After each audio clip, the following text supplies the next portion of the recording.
Corona काल में राजस्थान के चुरू में लोगों को घर में रखने के लिए वहां की एसपी तेजस्विनी गौतम लगातार नई नई कोशिश कर रही हैं और देश भर में सुर्खियां बटोर रही हैं। चुरू में कोरोना के 14 मरीजों में कोरोना वायरस की पुष्टि हुई थी, जो ठीक होकर अब अपने घर लौट चुके हैं। इसमें सबसे बड़ा योगदान वहां की एसपी तेजस्विनी गौतम का ही माना जा रहा है और हमारे साथ तेजस्विनी गौतम सीधा जुड़ गए हैं। उन्हीं से हम बातचीत करेंगे कि कोरोना के संकट की घड़ी में कैसे चुरू में कंट्रोल पाया गया। बहुत स्वागत है आपका इंडिया न्यूज पर। सबसे पहले तो आप सम्मान की हकदार हैं, बधाई की हकदार हैं कि किस तरीके से कंट्रोल आपने चुरू में कोरोना वायरस को किया है, कैसे किया मैम? Thank you. सबसे पहले तो जुड़ने के लिए मेरे साथ और मैं इसमें अपनी पूरी टीम को बताना चाहूँ कि जो मेरी पूरी टीम ने लगातार दिन रात एक साथ मेहनत की है, पूरे शासन ने की है, वो सब बताना है कि हमने आज उनसे हम वो भी आप ये जो मुश्किल घड़ी है, लॉकडाउन पूरे देश में लगा हुआ है, लेकिन हमने देखा लॉकडाउन 1, लॉकडाउन 2, लॉकडाउन 3, लाख सरकार कह ले, लाख शासन प्रशासन की तरफ से कोशिश हो जाए, लोग नियमों को पूरी तरीके से फॉलो नहीं करते हैं, जिसका रिजल्ट हम सभी देख रहे हैं। कोरोना वायरस पिछले 4 दिन से तो 3-3.5 हजार से ऊपर ही चल रहा है, जो संक्रमित नए केसेस सामने आ रहे हैं। ऐसे में आपके लिए कितना मुश्किल रहा नियमों का पालन करवाना? हमारे यहाँ पे एक्चुअली 3 जगह पे कर्फ्यू लगा हुआ था, छोटे छोटे शहरों में, कस्बों में। और फिर भी शाम के टाइम पे लोग जो है वो कुछ ना कुछ करके, चाहे दूध के बहाने से या बच्चे को घुमाने के बहाने से या मेडिकल शॉप जाने के बहाने से बाहर जरूर निकलते थे। कुछ तो इसमें हमारा फायदा हुआ कि हमने थोड़ी सख्ताई करी, हमने वाहन सीज करना शुरू किया, जो लोग अनावश्यक बाहर निकले थे उनके खिलाफ मुकदमे भी दर्ज किए गए।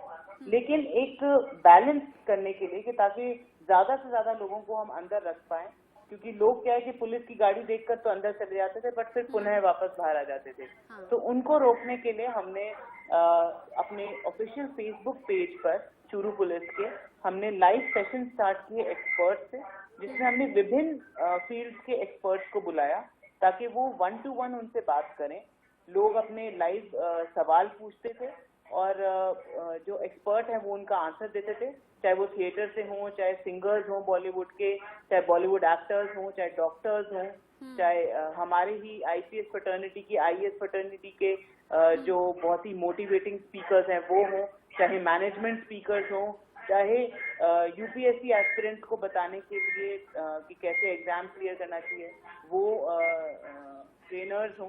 तो हमने सभी फील्ड से लोगों को बुलाया और इस सेशन की वजह से शुरुआत में हमारे साथ 25 से 30 हजार लोग जुड़ रहे थे, बट आज इसकी जो लाइव रीच है वो 2 लाख से भी ज्यादा पहुंच गई है। और मैम, जो एक्सपर्ट्स आपने कनेक्ट किए लोगों से, जो लोगों के सवालों का जवाब दे रहे थे, वो तो समझ में आता है कि क्वेरी होंगी बहुत सी, लेकिन जो आपने बॉलीवुड सेलिब्रिटीज का, बड़े शहरों का, सिंगर्स का, एक्टर एक्ट्रेसेस का लाइव स्ट्रीमिंग के जरिए लोगों से कनेक्शन करवाया, इसके पीछे वजह क्या है? क्या हिंदुस्तानी दिल है जो फिल्मों से बहुत ज्यादा इंस्पायर रहता है और अपने फेवरेट स्टार्स की बहुत ज्यादा बात मानता है? देखिए, एक बात तो ये कि पॉपुलर जो भी इंसान होता है उससे जुड़ने के लिए ज्यादा से ज्यादा लोग सामने आते हैं। बशर्ते जैसे कल हमारा एक सेशन था, बहुत ही इंफॉर्मेटिव सेशन था। मेदांता मेडिसिटी गुड़गांव की हेड ऑफ मेडिसिन है डॉक्टर सुशीला कटारिया, जिन्होंने इटालियन कोरोना वायरस पेशेंट्स को भी ठीक किया था। तो कल उनका सेशन भी था, बहुत इंफॉर्मेटिव था, काफी लोग उनके साथ जुड़े। बट उनको लाने तक हमने इसलिए वेट किया ताकि हम पहले कुछ बॉलीवुड स्टार्स, कुछ सिंगिंग स्टार्स लाएं ताकि ज्यादा से ज्यादा लोग हमारे साथ जुड़े। तो पॉपुलर कल्चर से तो डेफिनेटली लोग जुड़ते ही हैं, लेकिन हमने पॉपुलर कल्चर प्लस इंफॉर्मेशन को अमेलगमेट किया, एक साथ लाने की कोशिश की, ताकि सिर्फ एंटरटेनमेंट हमारा मोटिव नहीं था। हमारा मोटिव था कंस्ट्रक्टिव लर्निंग और एक बेहतर तरीके से आप इस चीज को देख पाएं और पॉजिटिविटी के साथ चल पाएं। तो ये तीनों चीजें हमने जो है वो मिक्स की और आपकी ये सकारात्मक कोशिश कामयाब भी रही है, जिसका रिजल्ट शुरू में हम सब देख रहे हैं। बहुत शुक्रिया हमारे साथ जुड़ने के लिए तेजस्विनी गौतम जी, और साथ ही साथ बहुत बधाई आपको और आगे के लिए शुभकामनाएं। इसी तरह से कंट्रोल में रहे कोरोना वायरस शुरू में, और आसपास के जो शहर हैं, आसपास के जो राज्य हैं, उनके लिए भी आप इंस्पिरेशन बनकर उभरी हैं। बहुत शुक्रिया हमारे साथ जुड़ने के लिए।